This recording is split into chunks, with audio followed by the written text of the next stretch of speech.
That's my favorite part of the whole joint. You see, y'all was hating on that, get into it, and now it's grown on you. See? Nah, yeah. Beautiful. It's beautiful. But now, welcome to Socially Influenced. Once again, I am B. Clark, your partner, your player partner. Got a few important discussions I want to have with you guys, you brothers right here. First of all, y'all got kids just like I do, and you know what time of year it is. They're going, since the COVID-19's been happening, as we all know, kids been out of school since a spring break of last year, and now it's about that time again. They given my daughter the choice of going into school or going to online classes. Oh, she got a choice? Yeah, she got a choice. Yeah, was wild, and she's only in the second grade, so either stay at home, get online, or go into class or into the school. And y'all having kids as well, both of you brothers. How do y'all feel about that? Well, okay, first of all, we don't got a choice where we at. Oh, yeah? Nah, so your choice may be revoked Wow. very, very soon because you know how it is, it's dominoes. You know what I'm saying? As one district makes a decision, they all kind of start to make decisions. So for us, we don't have a choice. I know for the first 9 weeks, it's a no-go. You know what I'm saying? That means, virtual learning. And from what I've heard, from wifey is that they're about to up the ante. I feel like in the spring they took it easy on the kids, but now they're about to start getting they're starting to tighten it up a little bit.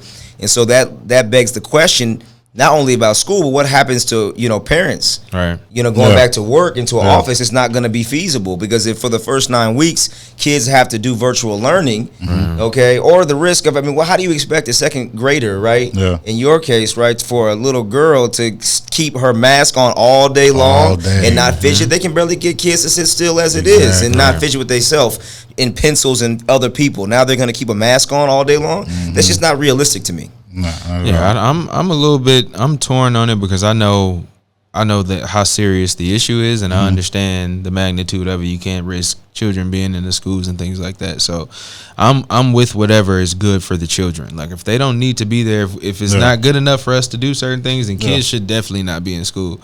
But again, the parents, like you said, where do the kids go? Everybody can't afford daycare on top of the fact that they may still be working like I'm still working. So luckily I have a situation that works differently to where I have somebody that takes care of my smaller kids, but my older kids are they going to the third grade now. So it's interesting to see, man. I would hope that they continue the at home thing for as long as they possibly can. I don't know how that affects the teachers and what they do, but I would prefer that my kids stay at home and get that if they can. So I feel the same way, but they do from the news, quote unquote, they say that kids with under the age of 10 are not as likely to catch the COVID. I think we treat our kids a little differently. Like when we step out, I'm pretty sure y'all the same way. If you got to go to the grocery store, you're not bringing the kids. You're going to the grocery store. You're not, the kids stay at home, or you got to go somewhere to leave the kids at the house. So we're not exposing them to as much as we're exposing ourselves to. But I feel like once they get around other kids, that it might pick up, and that's my fear. Like I saw a post the other day. Somebody posted that a parent dropped the kid off at a daycare knowing that the kid had COVID but didn't have anywhere else for the kid to go. And the point of it was, this is going to happen at school too. So if you think that it's not, you foolish. People are going to do this because they don't have no other option. Some people don't have the option to do anything else. So it's going to be interesting to see. Here's the thing though. I think that we can't lose the fact that health obviously is a big concern, but the other aspect is the education. Right. Where is the dip off, right? So America is already behind in a lot of categories compared to other nations across the board. So now we have a scenario where we can't get the virus under control, and now we have our generation that's coming up not being able to be educated, and the parents now have to be the primary educators. How is that going to impact and still work at the same time? How is that going to impact the achievement of the kids? It's so for some, they have the ability, like you said, to stay at home, and there's an intellect level there that the curriculum is not going to be difficult for some to be able to translate it to their children. But what about those that don't have the means or don't really have the patience and don't have the wherewithal to educate a child through curriculum? How are kids gonna suffer in terms of their acumen? That's what I'm concerned about. So how does it work for kids that are like in the inner city that doesn't have a tablet they can log into or a computer? Exactly. That was something that I had a conversation about here recently too, and I'm like, a lot of these kids don't have that.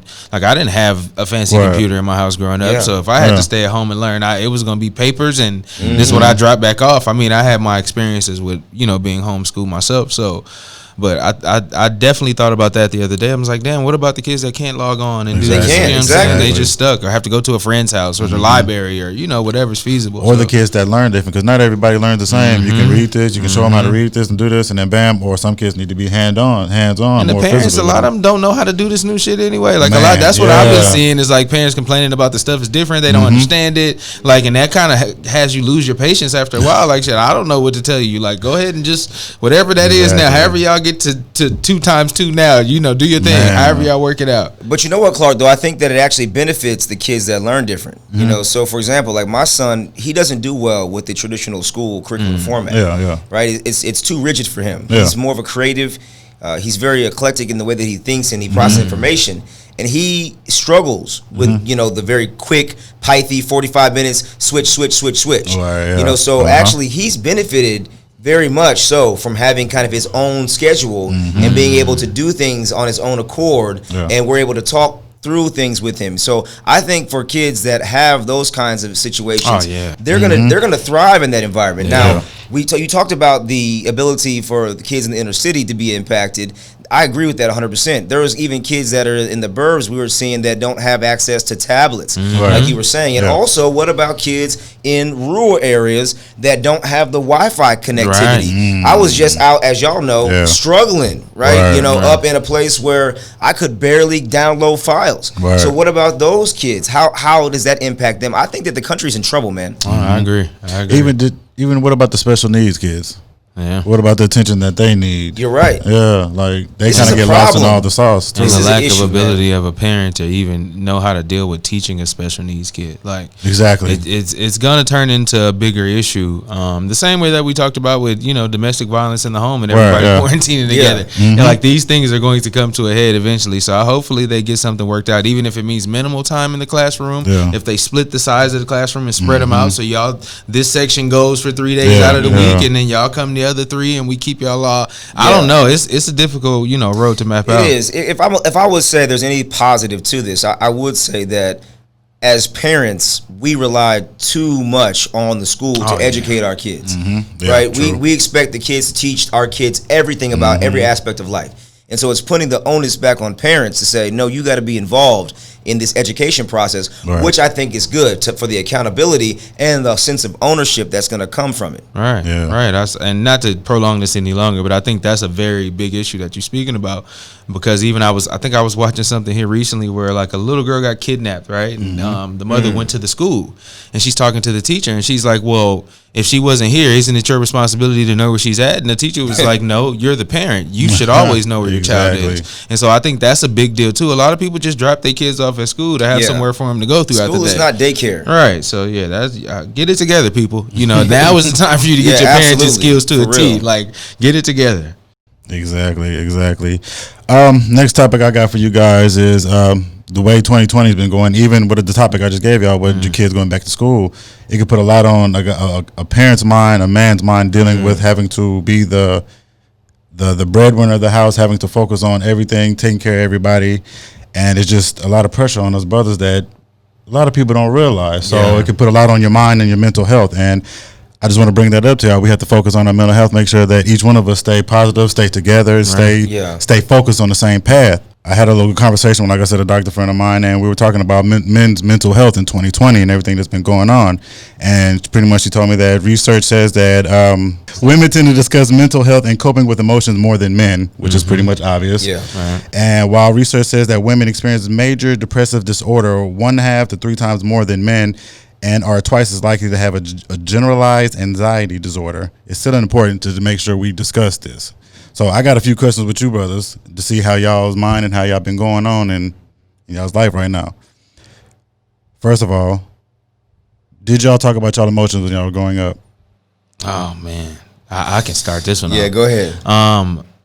One thing I say I was probably blessed with, not having a father in the home. My mother is an individual that forced you to tell her how you felt and why you did something. So She was quick with the belt, you know. You still got to go pick your own switch, you know. If she didn't have nothing to hit you with, she was throwing jabs. My mother was a real one. She'll tell you, like she was a real one. So, but she was always like, if I did something wrong, I had to explain to her why I did it. It couldn't be, you know, I didn't know, or if I was upset, or if I felt hurt about something, or if, you know, if I got kicked out of school for something. It was dialogue had there, so it helped me to be able to speak to her about it. But what I will say is, that openness didn't come with others. Like it was, I found out when I got older and I moved out of her house, I wasn't as open to sharing my feelings with like my woman or, you know, my peers. You know, I would talk to my homeboys about certain things, but it took a while for me to be able to express myself the way that I wanted to, as far as on an emotional level and how I felt. And, that was always a little bit easier because you speak in passion. But as far as my mental health, it took a while to really understand what that was about and like how to even address those things. Yeah, I mean, also too, you know, growing up in Compton, I'm sure there's some, you know, PTSD involved with a little bit. Yeah, exactly. You know, just some of the war zone aspect of growing up in the arms that has to be there. You know, for me, my experience, I think, fortunately for me, I'm saddened by it when I talk to my peers. I had a very different experience. I grew up, you know, my parents are still married. They've been married, you know, mine as well, 40 years, you know. You know, absolutely. And my father was very educated. He had a master's degree in human behavior. I was going to Toastmaster seminars since I was 5-6 years old. So I had an understanding communication. My mother was an educator, had a degree in elementary education. And so it was encouraged in our household to express, to communicate, to articulate, and to be very clear about your intentions. And there was a accountability around that. So, you know, for me, now I'm just wired a little differently, so I lack empathy a lot. I got to work on that. But in terms of expressing myself, I didn't have an issue with that. But I think as men in general, we have issues with expressing the wide range of emotions. We tend to only express ourselves in anger. Right. That's my next question. It comes right to that every single time. Like you can be as to yourself and kept as you can, but as soon as you're upset, that's when the real you comes out, and it's like I just got to let it all out now. So I try to watch that. You know what I mean? Like if it's something that really bothers me to my core, I try to speak to it and get it out in the open. That way we can discuss it. That way at least I have some kind of clarity and some closure to it. Because keeping things in, it does more damage for me personally than it does to kind of let it out. It's a societal thing too, I think, with men. You know, and not to get into the whole toxic masculinity. I don't know if I necessarily subscribe to that, but I do think that there's some areas of improvement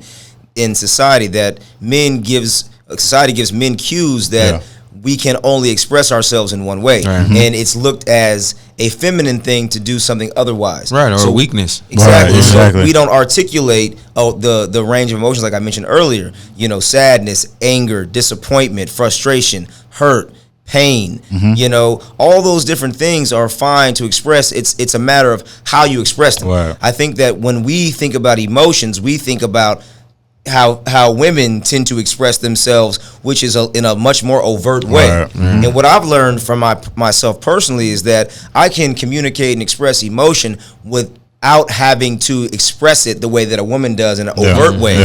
I can say, hey man, I'm disappointed, and articulate that without having to like throw something or be upset about it, you know, or be catty or say some type of condescending or sarcastic remark. We can have a hashing out of disagreement, and I can express to you that I was hurt by an action without having to go through extremes of an emotional display. Beautifully put. Well, I got a list of questions, but I'm gonna keep my segment short. But next question, I feel this was a good one. Is it okay for men to cry? Oh, definitely. Absolutely. No? Yeah, absolutely. I mean, I think that goes to that whole idea of what makes a man. You know, I think when you look throughout Scripture, men cried all the time. Listen, bro, I was watching the verses yesterday, and when DMX played "Slipping," I had to get up and go because I was like, "Damn, this is taking me somewhere I haven't been in a long time." Like, it took me back, and I was like, "Damn, I really." And I'm gonna tell you this for me personally, nothing ever gets me to that besides maybe maybe tragedy in the family or something horrible happening. If I hear anything about kids in the news, that stuff gets me close. But yesterday, tripping almost brought a tear to my eye. I was like, damn. I was sitting at work getting ready to leave, and I'm like, watching the verses, and the whole time I'm going, and I think it just triggered where I was when that song came out. Like you said, the PTSD for certain things, I was just like, damn, like I got to get out of here. Like I can't let y'all see me like this. But I think it's important to release those emotions, though. I do. I think it brings upon a sense of like, okay, I can move on now. Like I got it out of me, and now I can go about my business without having to keep all this pent up. Because I'm telling you, pent up aggression is the cause of a lot of things that happen out here, especially with black men in general. I have seen it firsthand. So it's good to get those emotions out. Yeah, go ahead. Oh, part B to that, is it okay to cry in front of people, or would you rather hit those emotions to yourself? Like go in a room or something? Or I mean, listen, I think it depends. Your level of vulnerability is going to depend on your level of comfortability with the individuals involved, right? And I think that you're going to see in situations where there's going to be times where, I'm not trying to have you see me cry right now. And I may need some privacy to go away and collect myself and get myself together. There's other times where I feel like you may need to see me cry. So that you can understand the pain that you caused. Yeah, the extent of whatever I'm going through. Exactly. And so I think that, one thing is that we can't overthink the emotional aspect of the expression when it comes to shedding tears, because tears can even be expressed in joy and happiness, and happiness. There's been times where things that have happened in my life where I've been, so relieved that I was out of a situation that I shed tears of joy, and I was exuberant and excited, elated that something happened in my life. So, we gotta get what makes a man is his character. Okay, how you live your life. How do you take care of your children? How do you treat your significant other? How do you treat your parents, right? How do you interact with the world around you? That's what makes a man a man. And one thing we always forget is how do we treat ourselves? We get so wrapped up in trying to treat everybody else, moms, pops, kids, exhausting, wifey, and we forget about ourselves. Because we can't make excuses. So, and I'm like you said, not to be on the misogynistic side or anything like that, but I think when your wife goes through something, if there's some postpartum from a pregnancy, or, you're there for her, and it's not much you may be able to do for the direct issue, but you can do things for her to kind of help the environment be a little more tame. For me, things that I went through in my life, even with my significant other now, she never knew that I suffered from a form of depression. She had no clue until I told her maybe a year or two ago. And when she asked me how did I cope with it, I was just kind of like, well, it was just something I gradually had to get through on my own, because I wasn't comfortable telling anybody why I felt the way that I felt. But I've had relationships ruined because of it. And when people ask me about it, it's just like, I don't talk to that person no more. But I know deep down what the deep-rooted issue was.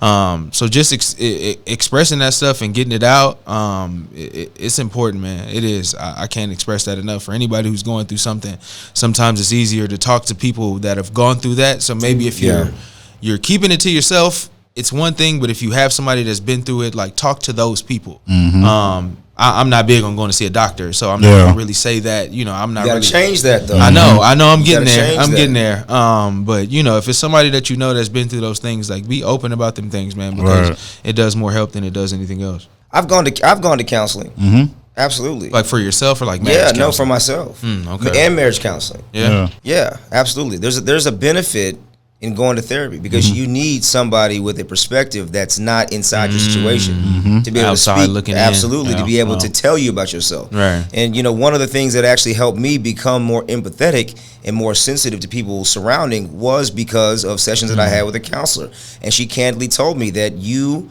have a tendency to be arrogant and presumptuous about the way you approach people. And that conversation led me to be more observant about how I interact with people, and and consider people's feelings more than what I was before. I tend to look at people in the past a lot like chess pieces on a board that I'm moving around, and I'm seeing what's the ROI. If I invest X amount of time into you, what will you produce in return for me, right? And I looked at people like resources, and that was not a good thing, and I needed to change it about myself in order for me to elevate. And so, but I couldn't have done that unless I spent the time to go sit down and allow someone else to listen to me and really hear me, who didn't know me and have a precedent already set in their mind. Yeah, that's dope. And then I got mental health ways to cope with this. So a lot of people of us don't know once we get in a bind or start don't knowing how to think or what to do. Some things is set a schedule, put everything in order, and my man right here knows all about setting schedules. Oh my God, the king of it. The king of schedules. Yeah. Number 2 on the list is engage in a daily self-care. Like I was just saying, pretty much take time out to take yourself out. Go get a haircut. Go, you know what I'm saying? Take the extra 20 minutes in the shower. Listen, so all y'all that make fun of me for getting a weekly haircut, that's me, okay? That's my self-care. Yeah, that's what I'm saying, yeah. Some men like to go get a manicure. Some men like to go get a pedicure. I mean, if you into that, yeah. I mean, clear coat whatever your vice is, Listen, you clear coat your nails, homeboy. I'm gonna say something, okay? You know what I'm saying? Whatever it is, just like I like to tell people, stop and smell the roses. To do that shit. And then the third on the list is identify a positive support circle or team. There you go. There you go. It's important. That's real positive. And people don't like to. You see the bad seed, what I notice in a lot of people, but you don't want to let them go because as long as they've been around, and it's hard to let that person go. Your loyalty to that relationship causes you to be blind. You know that they're bad. You know there's something wrong with them, but it's like, man, that's my partner. I can't let them go. But here's the thing, though. You know, I'm a firm believer in this, right? You know, friends are people who tell you what you need to hear and not what you want to hear. Right. Okay? If you have anybody around you that is toxic, is not contributing to the progression of your life, that is not a friend. Okay, that is an associate. That is someone that you're acquainted with. Right. That is someone that you actually may kick it with and have fun with from time to time. But that's not a friend. We use that word friend far too loosely. Yeah, man, we do. Calling everybody bro. Yeah. Everybody is not your brother. It doesn't mean that you have to. That doesn't mean you have to have an adverse relationship with them. But some people in your life for a reason and a season, and you have to be able to have discernment to identify and recognize who is in it with you. I think there was a wise man that told me, man. I think it was a pastor that I used to attend a church back in the day when I first started, coming into my faith, and he said that you're blessed if you have 5 friends in a lifetime. Oh, damn. Think about that. Wow. Okay, 5 friends in a lifetime, and again, the definition for me is people that tell you what you need to hear, not what you want. And there's a lot of times when you got people around you that just want to add or kind of placate, if you will, and say, oh yeah, and they want to hype things that are not good for you at all whatsoever. Those are not your friends. Oh no, you got to recognize that early. I mean, especially as it's speaking about black men's mental health, and your circle is probably one of the most important aspects of your life, because even if you're doing well, there is a situation or a time where people can draw you down just from being around you and their energy or their lack of progression or their thought process not being the same as yours. Like, you can really be pulled down by the people around you. Exactly. Absolutely. I love this. This is a great conversation. It is. And it's not one that happens enough. I couldn't tell you the last time somebody asked me about my mental health. Yeah. Like, seriously. So it's important. I say that a million times. It is. Like, hey, how are you feeling? Like, you're taking it back a little bit. Like, wait a minute. Like, are you being serious? Or are you being facetious? Like, what's going on here? Like, nigga, I'm fine. What you mean? And then it's a lot of times we'll walk past somebody and we'll see a lot of people wear their emotions on their shoulder. Very you can see so. Somebody depressed, or something's wrong, or you over here, man, my wife was doing this, or she pissing me off, or my kids are losing, and then we don't care. We just keep walking. Like, sometimes all it takes is hey man, what's up? You all right? You want to step outside? You want to chop it up? What's going on? That's all it takes. We're conditioned also too, I think, in American society to act as if everything's fine. Oh yeah. Even when we greet each other, how you doing? Oh yeah, I'm good. I'm good. Yeah. You're not good. You're not, and so I honestly years ago started to train myself to just be honest. People ask me how I'm doing. I've had a crappy day so far. How you doing? Exactly. People trying to make the most out of it. Yeah, just what? One thing too, like when people always say, they love to say, "Oh, hanging in there." Yeah. You know what I started to say? Don't let go. Right. You know what I'm saying? Like, because if you telling me you hanging in there, that means that's not good. Yeah, that's not a lot left.